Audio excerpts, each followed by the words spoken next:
Devlin, Untamed. 5, 4, 3, 2, 1. The Platform. iOS, it's only sport. Welcome to the podcast. Martin Devlin, Locked and War. This is a sports show on the Platform. 3 hours every afternoon talking sport. Silly old, dumb old, stupid, inconsequential. Who cares sport? Who cares? Who doesn't? What sane person in this world doesn't go totally insane over the smallest and weirdest, idiotic bit of nothingness that only sport can ever provide? Because if you don't love sport, you need to get a life. Or the truth is, you probably have one. A good one, minus the angst and the upset and the disappointment and the bitterness that being so in love with sport does to a man or a woman or any other combination you prefer thereof. Today on the podcast, we'll talk Champions League with Miles Davis. We'll go to South Africa. The World Cup win, what does it mean to them? Philisande Sikaba wrapping up all of that coverage for us. Rahul Patil, as we build up to Sri Lanka versus the Black Caps and that massive one-dayer tonight. And Greg Mardo Martin, former Wallaby, Triple M breakfast host out of Brisbane. He joins us as he always does. But first, we got a sermon. But as always, ladies and gentlemen, we begin the program, tablets in hand. I say, gather my children, gather my flock. Let us go to the sermon and talk about the cricket tonight. Time for the mountaintop. We live in an amazing, amazing world, and it's wasted on the crappiest generation of just spoiled idiots. Panic not, people. We are betting Sri Lanka tonight, and we will make the One Day Cricket World Cup semi-finals next week, where we will face India. I have total and utter confidence in our Black Caps, despite the fact that we've lost 4 in a row, despite the fact we're playing at the same venue that we lost last week to Pakistan, and despite the fact that rain is forecast. Well, potentially forecast. Sri Lanka are poor. They are really poor. They've won 2 and lost 6 at this tournament so far, and they've got 0 to play for. They've been thrashed by South Africa. They lost to Pakistan, who chased down 344. They were whacked by Oz. They beat the Netherlands. Then they beat England easily. Lost to Afghanistan after only posting 241 and almost 50 overs. Got totally bum-shellacked by India, only scoring 55, chasing 357. And 2 nights ago, burgled by Bangladesh after the very controversial Angelo Matthews timed-out dismissal. They have nothing to play for, apart from mucking up our semi-final chances. And if that is motivation enough, well, I'll be damned, because being competitive for whatever reason hasn't really entered their tournament expectations. Well considered a dark horse before the Cup began, their efforts have been as equally disappointing as has England's. They're sitting second to last on the table, Sri Lanka, ahead of only the Netherlands, whose next game is versus India, so they're going to finish last regardless. The only potential spanner in our wheel tonight, as I said, is the weather. Now, 2 days ago, the forecast said 78% chance of rain and thunderstorms. Today, it's divided between a high chance of rain when the match is supposed to start, which is 2 p.m. local time, 69% chance of rain between 1:30 and 3 p.m. local time, 47% chance around 5:45 p.m, but just 14% overall that it will be abandoned because of rain. So rather a lot of precipitation until to absorb that equation. Look, it comes down to just this. We are an absolutely better team than them, and we are a better team than we have shown in the last 4 consecutive losses. This is a must-win match for the Black Caps. We will front for. I genuinely believe that. It is only rain in the Duckworth-Lewis that could potentially cost us. Devlin. What do you want? We want information. Information. You won't get it. The Platform. Well, the mainstream sports media in this country would have you believe that the Super Rugby teams being announced for 2024 is the biggest news story, and there is some merit in that because it is our biggest domestic rugby, our biggest competition that we are involved in outside of the All Blacks. But I don't know about you, Martin. I don't get enthused by it. I do. Look, at this time of year, I mean, we're wrapping up the Rugby World Cup coverage. I kind of feel like that's it for rugby. You know, and I suppose it is after today, isn't it? They've got to be announced sometime. But no, look, it's not thrilling myth thrillometer, I must admit. I'll very quickly run through key additions and losses for a couple of the teams that have already been named. First off, the Chiefs. Quintu Pai is really the only one they've gained because he was out with injury pretty much all of it. I don't know. Did he even play? Okay, I didn't play for a game for the Chiefs, did he? So he returned for Waikato, so he didn't play for the Chiefs. So Quintu Pai will be back for them. In terms of losses, Sam Cane, Brody Retallick, Brad Webb, Peter Gus-Solkula, 4 big names the Chiefs have lost for 2024. The Highlanders, no big names at all that have joined the team. They're really bringing in some younger talent for for the future. In terms of losses, Aaron Smith, Shannon Frizzell, the two key ones there. Moana Pacifica, aside from Tana Umanga and a couple of other big name assistant coaches, Julian Savia is the main name that they have gained, as well as a bloke who's purely British. What was his name? Tom Savage? Tom Savage. I don't have any. I mean, yeah, sure. I mean, come down under and play for Moana Pacifica, but I would have thought the point of Moana Pacifica was to help grow Pacific Island rugby. Yeah, exactly right. I don't know if signing an Englishman helps Pacific Island rugby. Don't see how it does.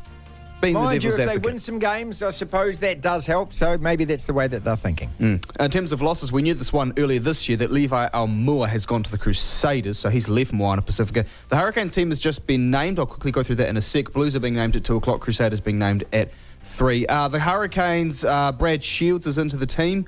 We knew that earlier this year as well. But they've added some nice names at NPC level. No one really that big at all. So for the Hurricanes, a pretty standard team, shall I say. All right, moving on. Rugby World Cup final referee Wayne Barnes has labelled social media abuse towards him and his family as vile and called for the trolls to be held to account. This in an interview with the BBC. A couple of quotes here. When people make threats against your wife and kids, they should be held to account and punished. Threats of sexual violence, threats of saying, we know where you live, it crosses that line. We'll bring you more of that audio of Wayne Barnes' interview with the BBC later in this show. Cricket World Cup, England have snapped their 5-match losing streak at the tournament as a century by Ben Stokes set the tone for a 160-run victory over the Netherlands that keep his team's Champions Trophy qualification hopes alive. For the Black Caps, after suffering a severely disrupted defeat to Pakistan, they're on a high rain alert as they prepare for their must-win match against Sri Lanka in Bengaluru. That is tonight at 9:30, first ball. A semi-final spot hanging in the balance. Eyes are turned nervously skyward as weather poses another invariable for teams to negotiate at this 10th stage of the tournament. Early this week, 78% chance of rain in Bengaluru tonight, New Zealand time. That's gone down to about 18%, but around about when the game starts is expected to be raining, around 60% chance. So I've thrown a few numbers at you there, but it could rain, but it's less likely than it was earlier in the week. I'll leave it at that. Champions League this morning, Manchester United were up 2-0. They lost 4-3. Yeah. Less said about that, probably the better for Martin's sake. Arsenal winning 2-0 over Sevilla. Real Madrid got a win. Bayern Munich got a win. In terms of the table for the groups, Man United are in serious danger of missing. Well, actually, no, I can't say that because you're only 1 point off second place, which is Copenhagen. So Man United still very much in the hunt for a knockout phase spot. Arsenal top of their group, 3 wins from 4. They've got 9 points. Rising New Zealand football talent Marley Luluai has signed a professional deal with English Premier League club Burnley on his 17th birthday. That name Luluai may ring a bell. He's the son of former Kiwi League player Kylie Luluai, who played internationally for Samoa, of course. All right, rugby league legend Jonathan Thurston is the latest addition to the annual Black Clash match between cricket and rugby codes. It's quite a big name to have involved in that fixture. And something a little more humorous. Kiwi golfer Ryan Fox is bearing the brunt of a lost bet with a caddy. Now, this is a bet that he actually told Martin and I about when we bumped into him ahead of the Rugby World Cup final. He, of course, is a huge fan of the All Blacks and was at the decider a couple of weeks ago in Paris that the Springboks won 12-11. Fox losing a bet on the winner of the match with his caddy, who was South African, which meant that he had to wear a Springboks jersey on the golf course. Devlin, That is a disgusting act. the platform. Blah, blah, blah, blah, blah. Champions League. Again, my lot. It's just inevitable. Every time we take the pitch, this is my Manchester United side. I've only supported them since 1975. Every time we take the pitch, we concede 2 goals. Yeah. Well, today it was 4. Clinging by a thread to Champions League hopes. Probably back in the Europa League by Christmas. Miles Davis, West Ham fan, big blah, blah man. He got no sympathy at all.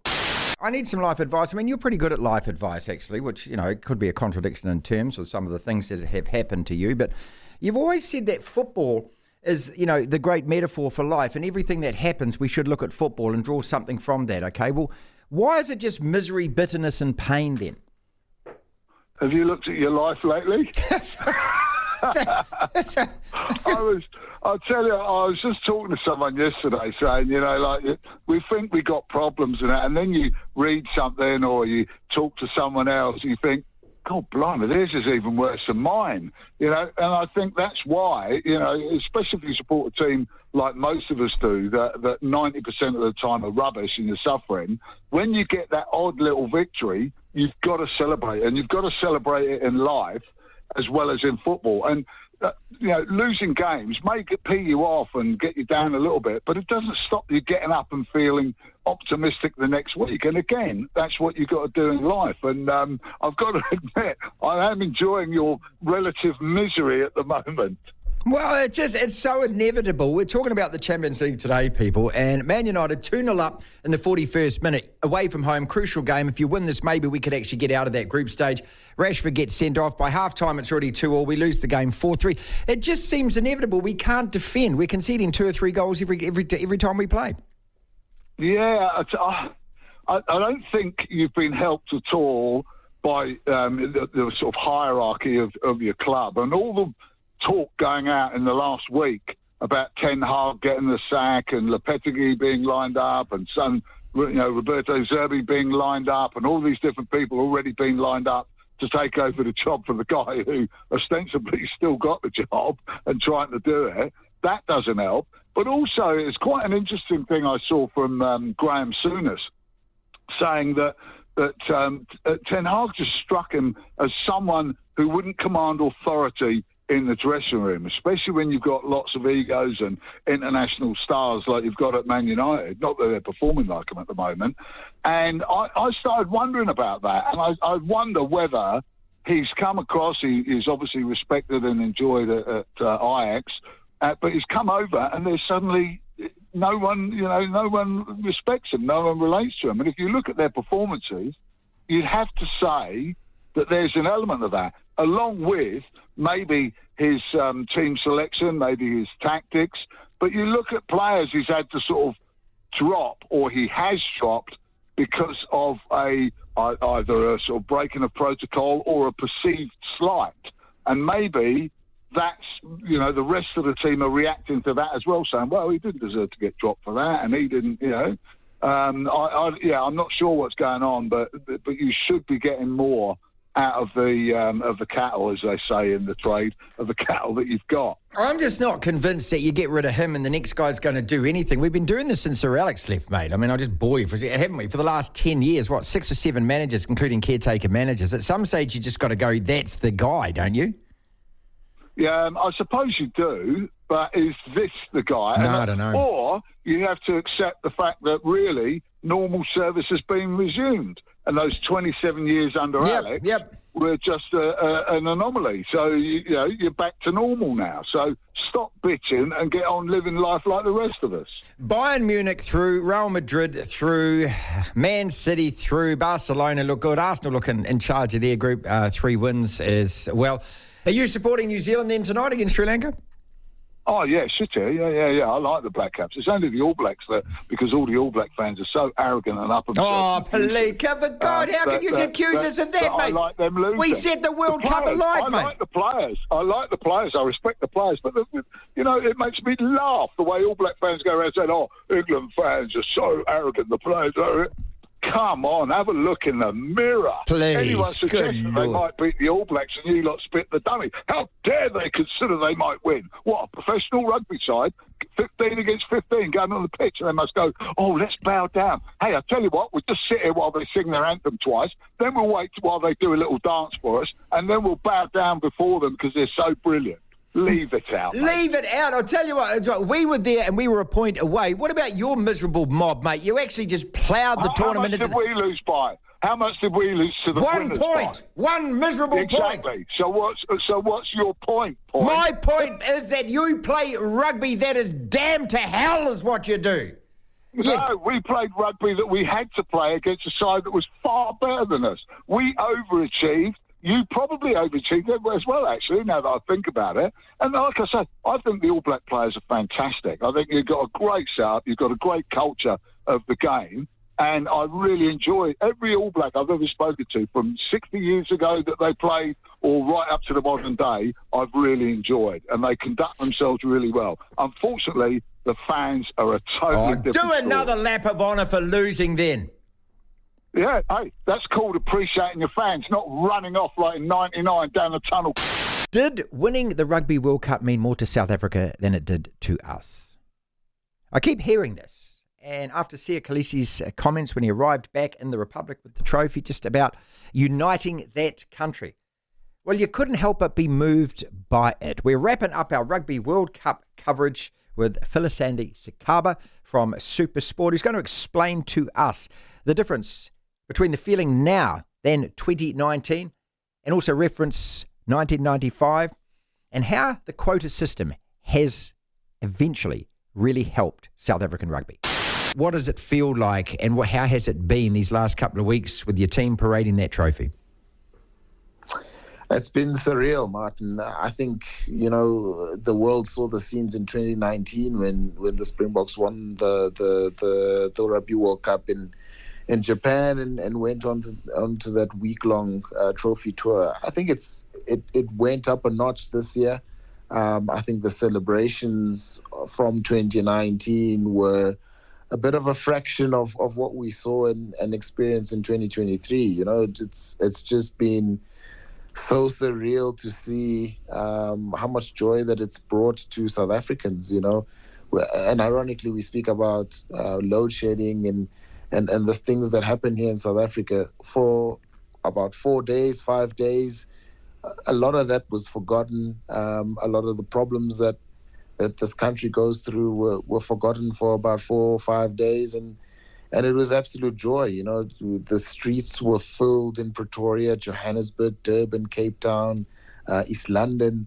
And it was just so good to see South Africans happy by seeing the Springboks parade that trophy around the streets of this country. So it's been great. It's been surreal also in many ways that, you get to see your heroes, the little children get to see their heroes with the Rugby World Cup trophy on a bus for that long and trying to get as close to them as possible, which was absolutely crazy.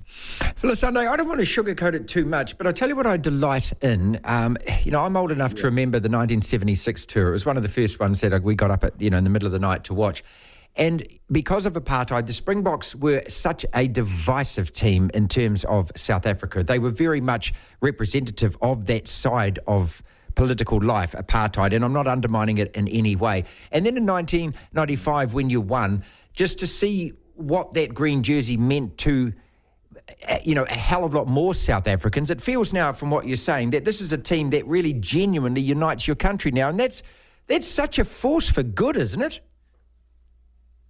Absolutely, Martin. I think that the image of the Springboks has changed drastically over the years. And I think the one thing that Rassie Erasmus and Jacques Nienaber and this whole coaching staff spoke about a lot when they took over in 2018 was we wanted to transform the side. We wanted it to represent the demographics of South Africa and not just one particular demographic. And it's taken a lot of work. It's taken a lot of buy-in. When you speak to the players, when the players speak in media settings, they speak about them really wanting to embody and represent the demographics of the people of South Africa. And I think they've achieved that over a long period of time now. There'll obviously still be those people who view the Springbok emblem and what it was back then still for what it was back then. And it's kind of difficult to change those kind of views because they still have an outlook of what, the oppression that came with the Springboks back then. So I think it's changed a lot over the years, and a lot of credit has to go to Rassie Erasmus and a lot of the coaching staff from these two particular World Cup campaigns, having spoken about it in an open and honest way over the years about they want to transform the side. They want the side to look like the people that live in South Africa, and I think they've achieved that a hell of a lot in a space of about 7 years, and it's commendable to see. It probably still needs to continue that because South Africa is such a volatile country that we might do progress in 6 years, but we can undo it in about a day or two. So it needs constant work, and I think that the people that are in charge at South African Rugby are still very much working on that and making sure that this Springbok brand represents the people of South Africa. Well, I mean, your cricket team is poised. Can they win a semi-final in India? We're about to find that out, probably playing Australia. Rassie Erasmus taking over the reins again. My theory behind this, Sunday, is that he wants to win back-to-back titles and be the greatest rugby coach that's ever coached at a Rugby World Cup. Is he still going to be around in 4 years' time or not?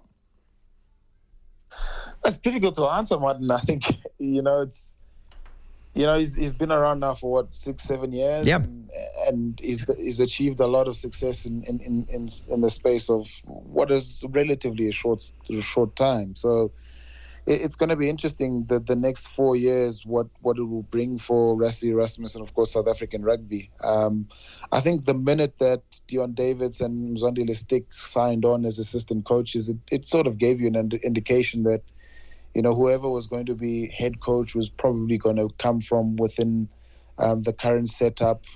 It would have surprised a lot of people if they went outside the current setup to go and find a new head coach to replace Jacques Nina. But if Rassie is going to be there for the duration of the next 4 years, it'll be great for South African rugby. But it's difficult to say. There's a lot of offers that he'll attract.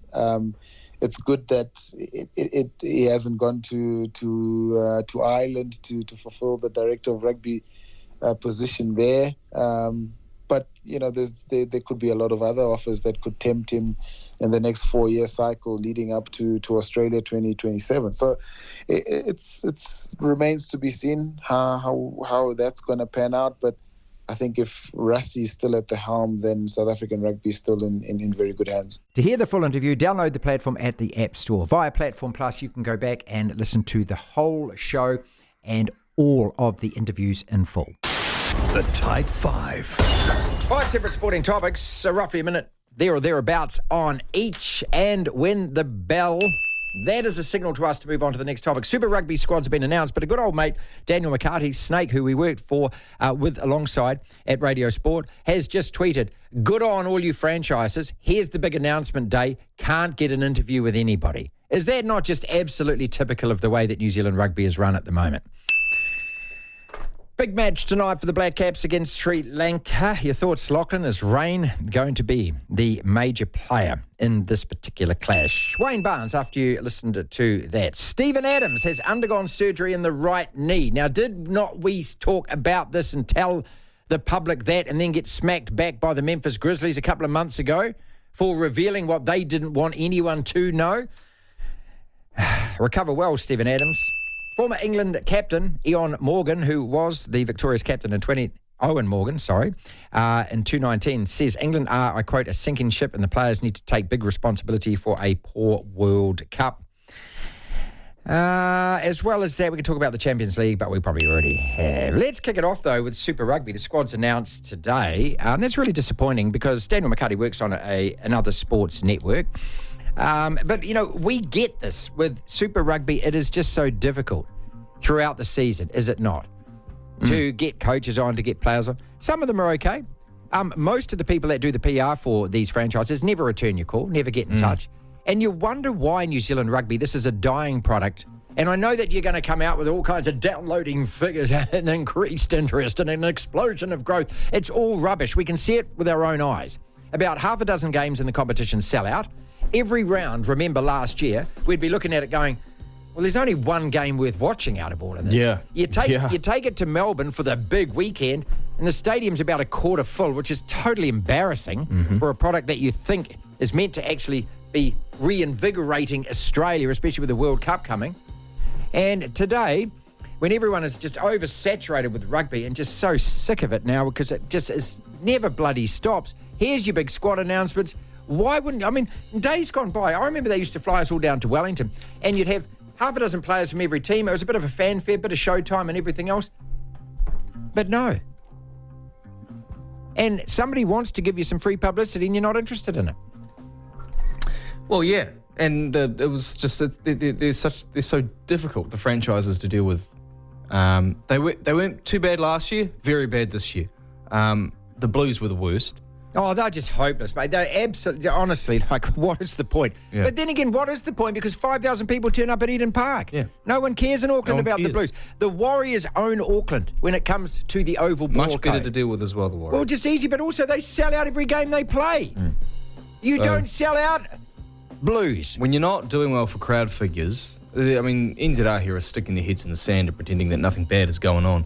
If you're not attracting the crowds, and you clearly, and the TV numbers, I can only imagine the TV numbers aren't Well, great. that's why they're not telling us them. Can only imagine they're not great. And you're not relating to your fan base and the public, something's wrong. Now, there's many ways in terms of long-term solutions that you can whip up and do little diagrams and brainstorms around. One quick fix, more or less, is just to make the players More accessible. more accessible. Get some connectivity. It's not that bloody hard to figure out. Wayne Barnes, after listening to him there on the BBC interview, and that's the first I'd heard the whole 3 minutes in full. What are your thoughts and impressions of him? It was pretty calm and calculated.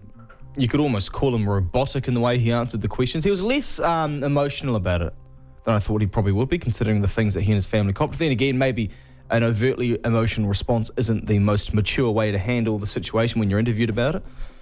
I thought there'd be a bit more anger in his voice Yeah. as well, actually, because if he has been copping that kind of stuff, And his threats family of as sexual well. violence Yeah. and things like that, I mean, what kind of moron actually writes that on a social media post of any kind? A coward is who that person is. He also sounds like someone who, just with the answers that he gave to some of those questions, someone who's pretty damn happy to be out of the sport.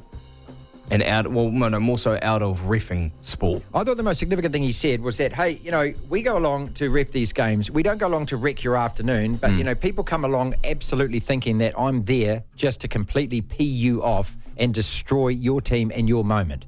Why? You know, I don't know any referee that goes out there to do that, be it a dad or a mum doing kids sport on a Saturday. I mean, some of the crap you used to cop from the sideline doing the line or doing the ref and just in kids sport. Well, the thing with fans, you know, and with kids sports or with just our teams that we go and watch live, there's an emotional connection to them. Of course. And when that emotional connection is tested with your team losing, you want to blame someone. Yeah, absolutely you do. And so, I mean, look, the World Cup final, it wasn't Wayne Barnes' fault, but it was the fault of the confusing, terribly communicated process of officiating the game, because there needs to be sort of a depth chart or a pyramid in Does terms any of referee authority. go out there to deliberately... No, they don't. No, they Because if don't. they did that, they risk losing their job. There you go. Okay. He's also under instruction, as was every ref from World Rugby, how to ref. Now, the NRL, or in Australia, I think it was the SEN radio station, have ranked the top NRL coaches in order: Cleary, Bennett, Bellamy, Trent Robinson, Hasler, Webby, Ricky Stewart, and we go. I think Kevin Walters is at 9. He's at 8. Todd Payton was 9th, I think. Sorry, Todd Payton was at 9. Brad Arthur at 10. Kevin Walters at 8. So when Webby was 7, Yep. Walters 8. Look, Cleary's number 1, no question. I'm not so sure I'd put Bennett at 2 at the moment. I think, you know, probably Bellamy is a better coach than him now, today. It's hard to measure because they're Trent they're on two Robinson at different teams. 4?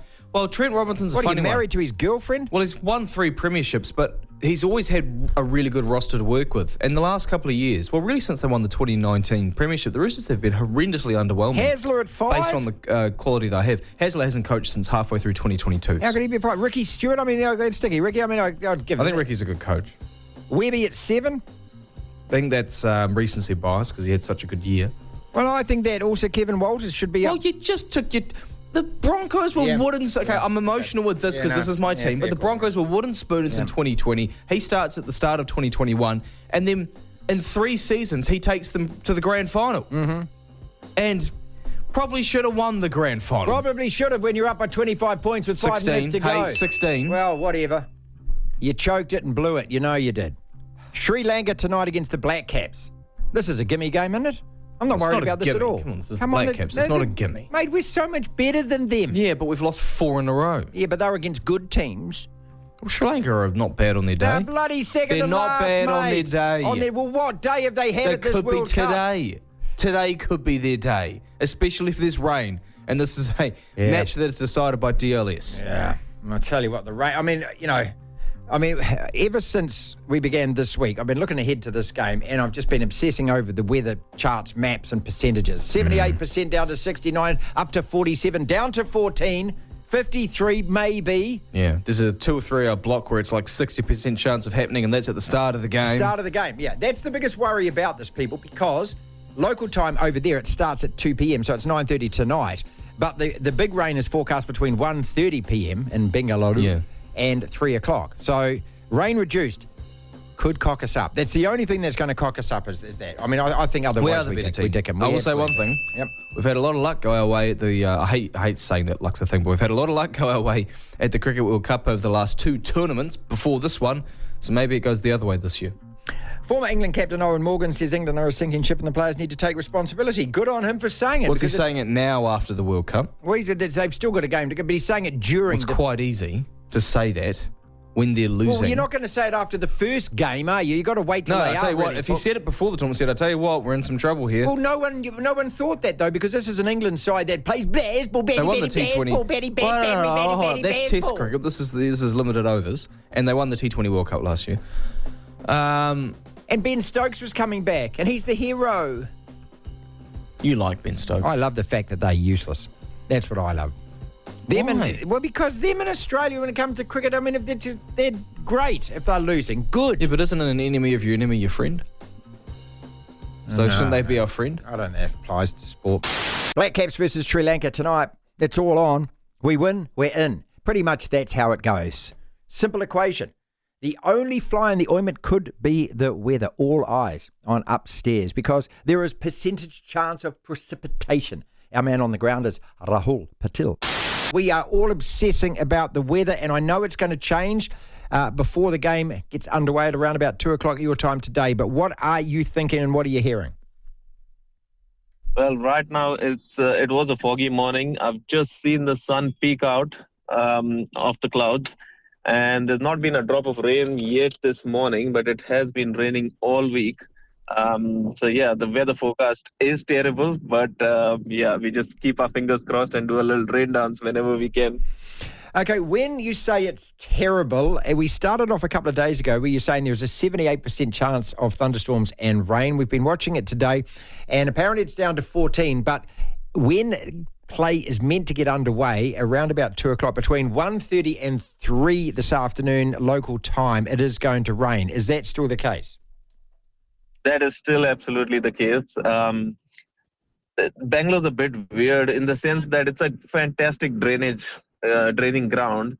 But the problem is that when rain comes in Bangalore, it's a slow, steady drizzle. It's not like a downpour that it comes and then you can get the ground ready and you can get going. It just keeps going on and on. It's a bit relentless like that.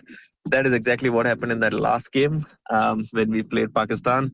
And more of that is expected today. I just hope it stays away from the stadium. That's all we can hope.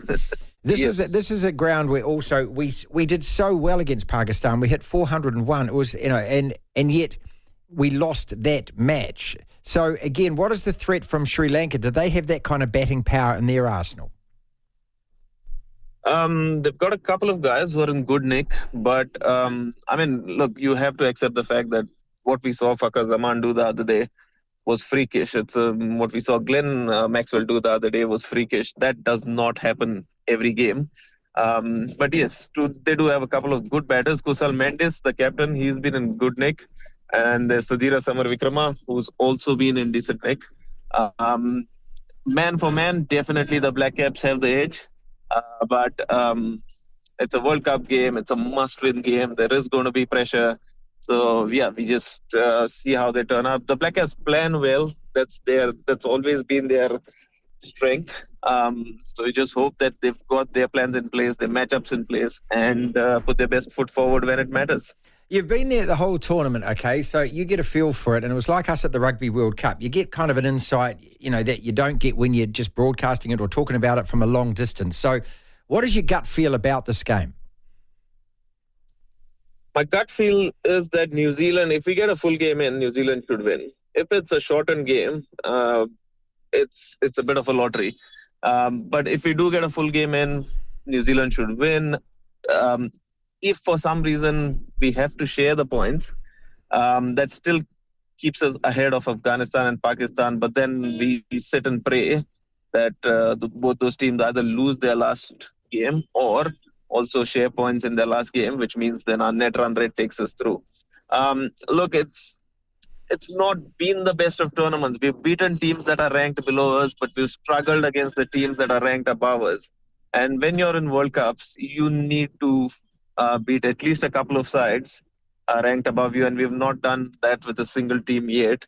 Apart from England, who was ranked above us, but then everybody's come and beaten England. That's right. So that kind of nullifies that. So yeah, it's not been, and I'm hoping for one final a dominating performance by the Black Caps, just to show the world that, look, we deserve to be here, and we're going to make the most of it. I agree. I started the show by saying I fully believe that we'll beat Sri Lanka because we are a better team. And this is a team also that doesn't have a lot to play for, Rahul. I mean, they've won 2 games. They're bottom. Well, they won't finish bottom because you'd expect India to beat the Netherlands in their last match and the Netherlands to finish bottom. So what has Sri Lanka got to play for tonight, apart from upsetting our apple cart? They've also got, remember, the Champions Trophy in Pakistan next year. And this tournament is the qualifying for that. So Pakistan go into that tournament because they are host, but there are 7 other places for grabs. So anyone who's playing this tournament definitely has one eye on that. And Sri Lanka, obviously, very proud cricketing nation, so they'd want to finish on a high. They'd be hurting and they'd want to put things straight. So I'm sure they'll come out all guns blazing.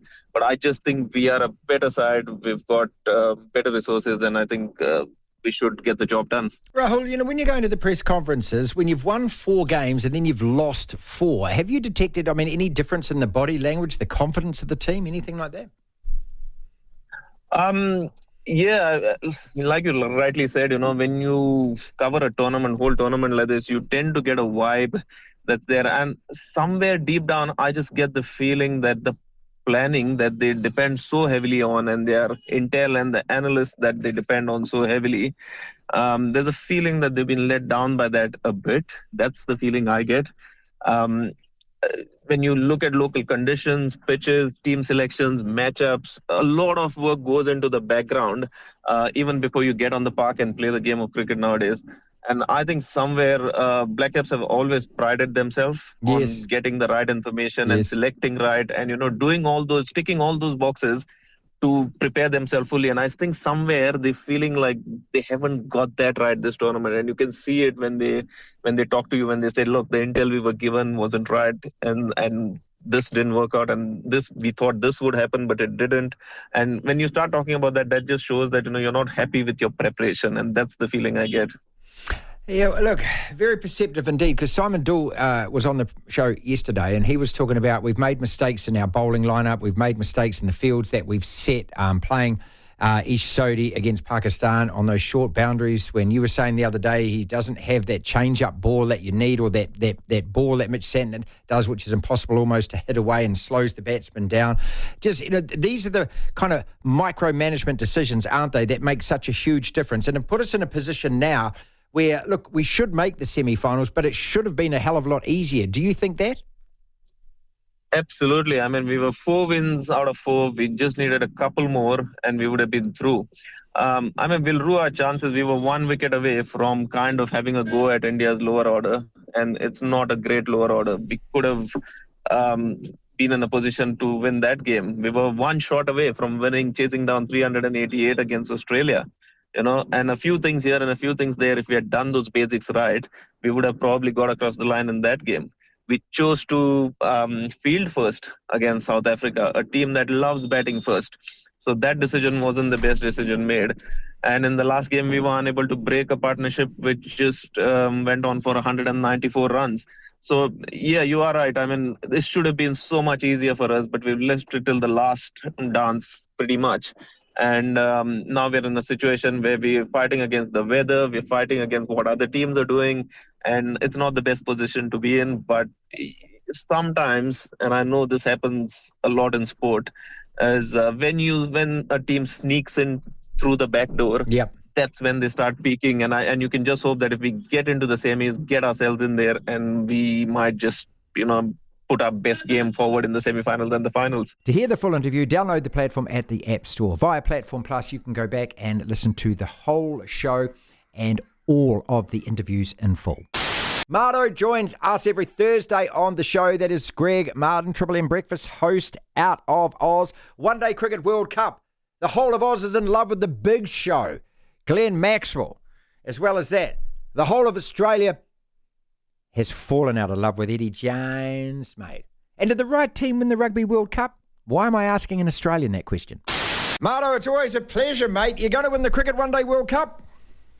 Well, it certainly appears so. It wasn't too much fun after the 2 games we lost at the start, but by crikey, we're coming home with a wet sail. That innings from the big show the other night was just extraordinary, wasn't it? All right, well, I'm sure you've analysed it a little bit, but coming in at 7 for 91, 4 for 40, whatever it was, we were 7 for 91, and to be cramping like that and to show every kid that you don't need to use technique. If you've got a good eye, you can be a good cricketer. That was just phenomenal, mate. It was incredible. And do you know, I don't know if you guys know all the background, you know he fell off a golf buggy 5 days earlier and had concussion. And what that says to me is these concussion head rules are ridiculous.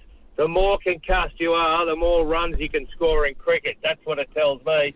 And we need to have a real close look. So if any kiddies are thinking about taking up sport, try to do it concussed. Yeah, see, what it told me was there are only 2 ways you fall off a golf cart. The first is that you're pissed, and the second is that you're pissed, right? Yep. There's denials about that, but you and I both know the more you deny it, the more you drink. And also, do you remember why he didn't play? Like, I don't know if you're an aficionado of the background. We speak about him quite often on radio. But do you remember why he didn't play most of this year? He was out injured with a broken leg. No, I didn't know. I can't remember. No, go. No, obviously. No, keep going. All right. Google this one. At about, I think it was about this time last year, maybe it was even over the holidays, a mate of his, he went over to a mate's place for a 50th, and they were having a game of some sort of strange chasey. You tell me when grown men are playing chasey, they're not drunk. and he slipped over at the bloke's tennis court and broke his leg. Right. So he's a fiend for off-field incidents. It's bloody... He's a modern-day great, mate, a legend. Apparently still loves the beer, and he can play cricket. So old school, and it's still working. So in terms of Australian cricket fans, do they love the big show? Because quite often he's been a no-show, but in this particular tournament the other day, I mean, he was it. Well, it's all anyone's talking about. When you think about last week before he got concussed, he hit the fastest one-day century in one-day cricket ever. So he has disappointed us. He's tantalising like that. He goes, oh, here comes the big show, and then next thing you know, he's a failure. Yeah. And then he's a failure again, and then he's the big show, and then he's a no-show. Yeah, he's a real enigma, and I think Australians love that. And you know what? How much money do you reckon he's making? He married an Indian girl. She's an Aussie Indian. So how do you reckon, how popular he is in India? Yes. Incredible. Please. He'll be alongside Stephen Fleming, and what Flem does is Flem basically just gets helicoptered from New Zealand over there these days. Eddie Jones, mate, what's the fallout of that being? I mean, you were in favour, I was in favour. We loved the headlines. We loved all the press conference stuff, and now he's turned around and he's absolutely shat on you. I know. I fell for it. A lot of people here in Australia did, because we didn't have any hope when Dave Rennie... he'd been 36% of games. Dave Rennie was winning when he was around last year and the year before, but we didn't realise that's actually far better than what Eddie did. But I fell for it. I drank the Kool-Aid and went, oh, good, Eddie's back. And I forgot, Eddie's now 63. He doesn't care about anyone but Eddie. So he's just looking after himself. Everybody in Australia hates Eddie. There is not one person who enjoys anything Eddie's got to do with anything, so the bloke needs to go to Japan as quickly as possible. And what happens to McLennan now, who backed him to the hill? Yeah, what happens to him? Okay. Now listen, our radio network, you'll understand this, is being attempted to be purchased by another radio network at the moment, right. Amalgamating. Same here. Yeah. He's the chairman of this new radio station that's trying to take over our. Okay. And I've given him one of the all-time sprays the other day on radio. So I've just signed a contract, so I should survive. Should be it if okay, he's yeah, actually- yeah, yeah. He could end up being my boss, but if this bloke, I've never seen anyone so tone deaf in all my life. The whole of Australia is calling for his sacking, and he's going, I'm not a quitter. Mate, it's not. He actually said the words, I don't want to set a bad example in front of my children and be a quitter. Mate, it's got nothing to do with your children. It's the whole, Australia owns Australian rugby, not you. So, mate, if he doesn't go, someone will probably shoot him. Finally, did the right team win the Rugby World Cup? Oh, sorry, mate. I feel real sorry. And, I feel sorry for... you've written enough words. Everyone's heard about it, but it was sad. But do you remember, I was there that night you won the 2011 World Cup, and there's every chance that bloody France should have won that game. I'm sorry. So maybe there's karma. Maybe there's karma, and I'm sure no one in New Zealand thinks that way, but someone has to win these silly games. And yeah. To hear the full interview, download the platform at the App Store. Via Platform Plus, you can go back and listen to the whole show and all of the interviews in full. That's our podcast for today. Thank you so much for listening. If you want to listen to the entire show, 1 till 4, Monday to Friday, download the Platform app, and via Platform Plus, you can go back and listen to whatever shows over however many weeks at your leisure, at your listening pleasure. Platform Plus. First thing to do, though, is download the Platform app. Devlin. Unbelievable. Incredible. The Platform.